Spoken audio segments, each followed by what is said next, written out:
The European Union are in meltdown over Boris's Brexit plan, the EU member states attack the Commission, and Germany are now in trouble.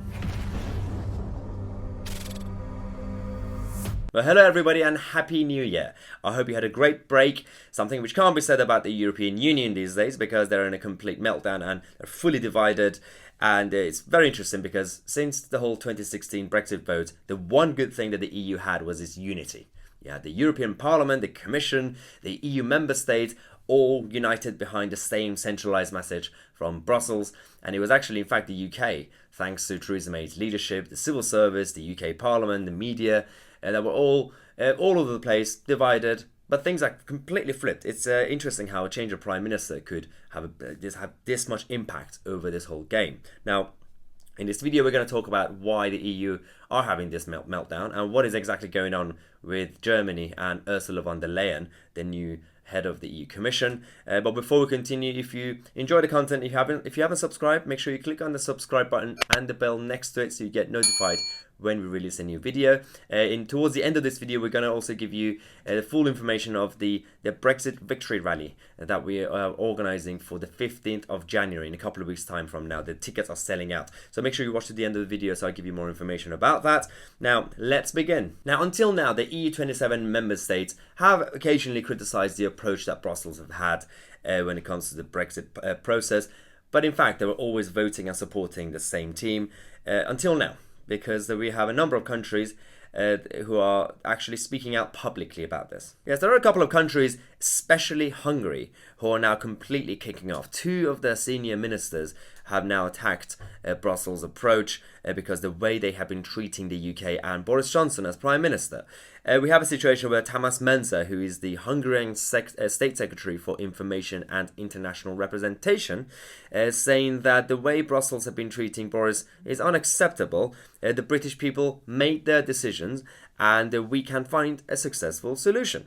He's also said that we've seen a lot of EU leaders criticizing Boris because of his policy. Obviously, that's unacceptable. Nobody should criticize a leader if he or she is carrying out the will of the people, because that is democracy. I mean, that's a fair point. And it's interesting how it took them so long to actually speak out publicly about this. But the reason for this is because they know that Ursula von der Leyen is now in a weak position. Now, von der Leyen, who's the new head of commission, who's replaced Juncker, or Drunker, as we used to call him, she's not very good at this job so far because she's received this new role at a bad time when she only has 11-12 months to negotiate and secure a trade deal with Britain.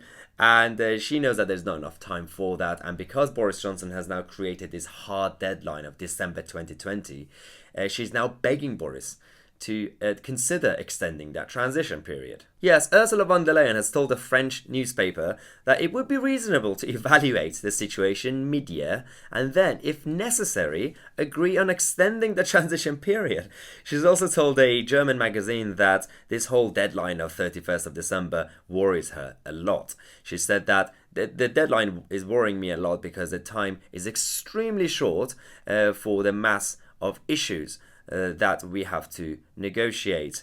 Now, her new approach is basically to carry on what her previous bosses have been doing. They want to push for a close partnership, basically make sure that the UK leaves the EU but stay in the EU without being a member. That's the approach. But they know they can't do that anymore because Boris Johnson has created this hard deadline. We have basically the Tories control Parliament now, and there's no one there to block the UK government from doing what they exactly want to do, which is what people want. Ask them to do. It's democracy. Now, the reason the EU are now panicking is because they've seen the information, the details coming out of the Trade Department in Whitehall, because the UK are now preparing to basically sign off the new trade deals with a lot of countries from across the world. Now, the moment the 31st of January comes at the end of this month and Brexit actually starts, the UK government have secured trade deals with a number of countries, including Norway, Switzerland, Iceland, Georgia and Kosovo, but also other continents as well. When it comes to Asia, we have South Korea, Israel, Lebanon, Jordan, and also a number of countries in South America and Central America, including Colombia, Ecuador, Peru, Chile, and 13 other nations apparently in certain blocks. Now, for the first time, the EU now know that the UK government are in a stronger position because they have all these trade deals ready to go, and they have a robust policy for once. And at the same time, the Eurozone are doing badly. The EU management, thanks to Ursula Von Der Leyen, is doing badly. And Germany, the head of the actual European Union, the golden country of the EU, are doing badly. Yes, after years of economic boom in Germany, thanks to high taxes, shortage of skilled workers, and the open door policy of 2015, Germany's economy is now weakening. Aber die deutsche Wirtschaft befindet sich grundsätzlich in einer starken Verfassung. Wir haben die ganzen letzten Jahre neue Arbeitsplätze aufgebaut. Die Unternehmen haben viel in Innovation investiert. Deshalb gehe ich davon aus, dass diese Wachstumsdelle überwunden werden kann und dass wir im zweiten Halbjahr sehen werden, dass die Konjunktur deutlich wird. Now, the funny thing is the German officials are now going around basically calming the situation, saying, oh, it's absolutely, everything's fine, nothing has changed, and we'll be back. Yeah, sure. The president of the Federation of German Industries has come out to publicly criticize the German government and Angela Merkel, saying that we have now become a slumbering country because we were really well off for 10 years and we were not really prepared to manage a downturn like this. Yeah, after years of booming, Germany's economy is likely to have grown by only 0.5% in 2019, in the whole year. Politicians in Berlin will now hope that the end of Brexit uncertainty in the coming weeks will help the economy get back on track. The uncertainty will still remain for many parties after Boris Johnson has taken the UK out of the EU on the 31st of January. But again, I'm not quite sure about this. Now, the reason I say that is because, fine, the Brexit uncertainty has hit the continent badly, especially when it comes to Italy and France and now Germany. But if the Brexit approach continues, and if von der Leyen and her team fail to secure a trade deal with the UK by the end of this year, then it's going to continue because the UK and the government will be fine. We'll be in a stronger position. We'll have our trade deals with other countries, and it's a lot easier to manage one country than 27. And that's always been the flaw with the EU mentality, because they've always said, yeah, but stronger together, 28 countries. It's easier to manage one country than 27 countries. We know that. It's a fact. And now they're in this situation.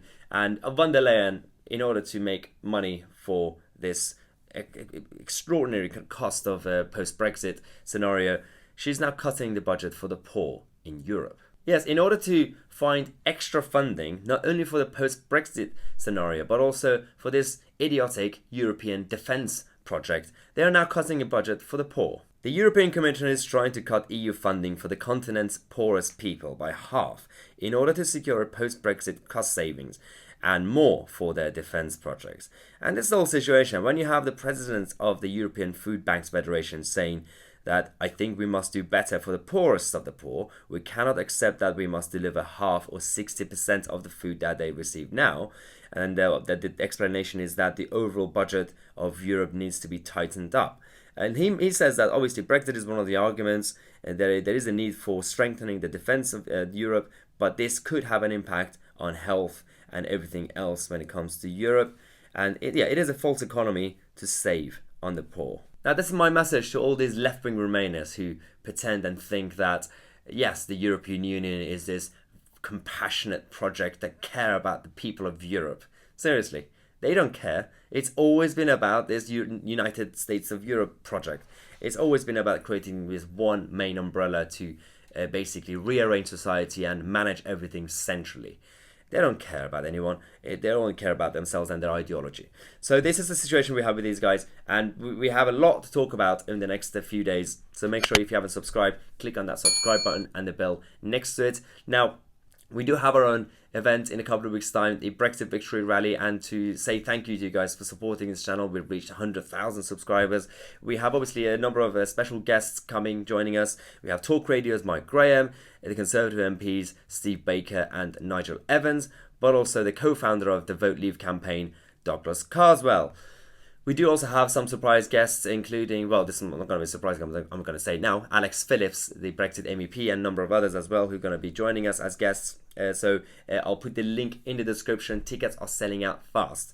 I think we've sold about 60% of the tickets already. So if you don't want to miss out, make sure you book your tickets. The link is in the description. Check it out. And I'm Tousi, and I'll see you guys tomorrow with a new video.